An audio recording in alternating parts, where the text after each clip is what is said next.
Far-right French candidate makes taboo term his mantra.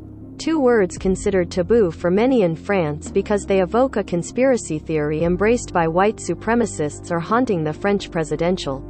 320. Paris. Two words, taboo for many in France because they evoke a conspiracy theory embraced by white supremacists, have been haunting the French presidential. Great replacement rolls off the tongue of presidential candidate Éric Zemmour, an outsider with views to the right of the far right who has made the term the underpinning of his campaign. But when mainstream conservative presidential candidate Valérie Pécresse pronounced them at her first major rally last weekend, politicians and pundits screamed foul, saying she had crossed a red line.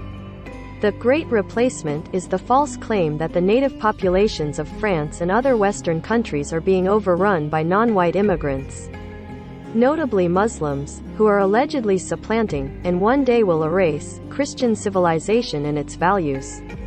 The claim, popularized by a French author, has inspired deadly attacks in recent years from New Zealand to El Paso, Texas.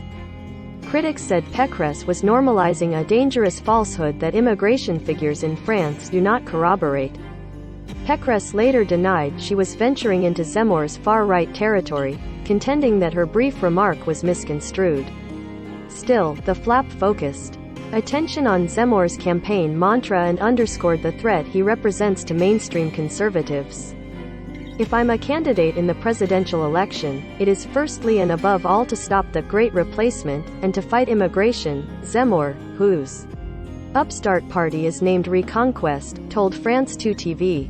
Numerous polls placed Zemmour fourth among a bevy of candidates for France's April 10 presidential vote behind poll leader President Emmanuel Macron, who has yet to formally declare his candidacy, and slightly behind far-right candidate Marine Le Pen and Pécresse.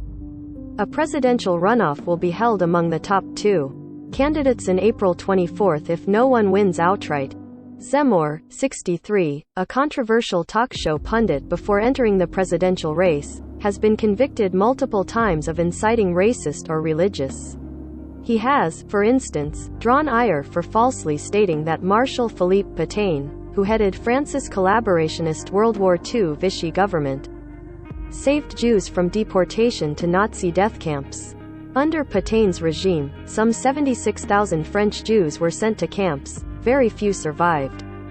The Great Replacement theory was formulated in 2011 by Renaud Camus, a writer and social media fan. But the notion dates back to writers of the late 19th and early 20th centuries, according to Jean-Yves Camus, a French expert on the far right who is not related to Renaud. Both Renaud Camus and Zemmour base their unfounded claims that Muslims are already supplanting native French on visual indicators like Islamic headscarves. Yet, less than 10% of France's population is Muslim. Every day when I go to work, I say, "Hey, this is France," said Jean-Yves Camus, the far-right expert. When Zemmour goes out from his flat, he says, "Wow, this is not France anymore." Polls suggest that between Le Pen and Zemmour, the far right has gained traction in France since the 2017 presidential race, when the centrist Macron beat Le Pen in a landslide in the presidential runoff.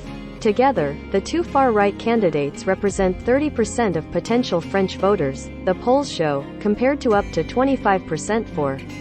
One reason for the ground gained by far-right ideology is France's difficulty adjusting to a multicultural society, Jean-Yves Camus said. In France, where the melting pot is based on assimilation and officials are banned from counting people by origin, we are supposed to be equal but only if we are identical, he said. There is certainly some kind of mainstreaming of many issues that were only fringe topics, let's say 10 or 15 years ago, Jean-Yves Camus said.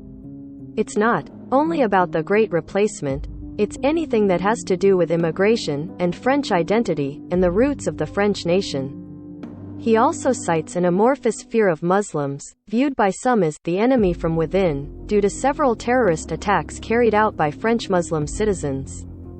That is devastating for the nation's Muslim population, estimated at 5 million, which is overwhelmingly peaceful but often unfairly stigmatized. The head of the Paris mosque urged Muslim citizens to vote, asking them to sanction the apostles of racism and those who look down on French of the Muslim. Without naming names, mosque head Kems Eddine Hafiz denounced the far right in a commentary in the Le Monde newspaper, saying their extremist speech must be disavowed just like Islamist extremists. Le Pen, once best known for her anti-immigration portrayals of a France with minarets dotting the countryside where church steeples once stood, has softened her image to broaden her voter base. She has not pronounced the words that are Zemmour's mantra, but she stressed in a TV show Wednesday on LCI that she is not abandoning far-right fundamentals, saying that as president she would ban the headscarf, the Islamist uniform, in the streets.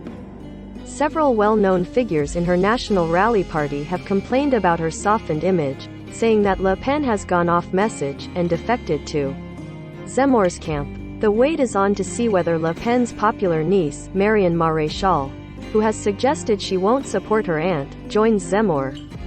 Among Zemmour's gets was a phone conversation Monday evening with former U.S. President Donald Trump. Zemmour, who reportedly requested the chat, told reporters the two discussed the destiny and perspectives of the United States and France, which he claimed are both in the torment of a war of civilizations.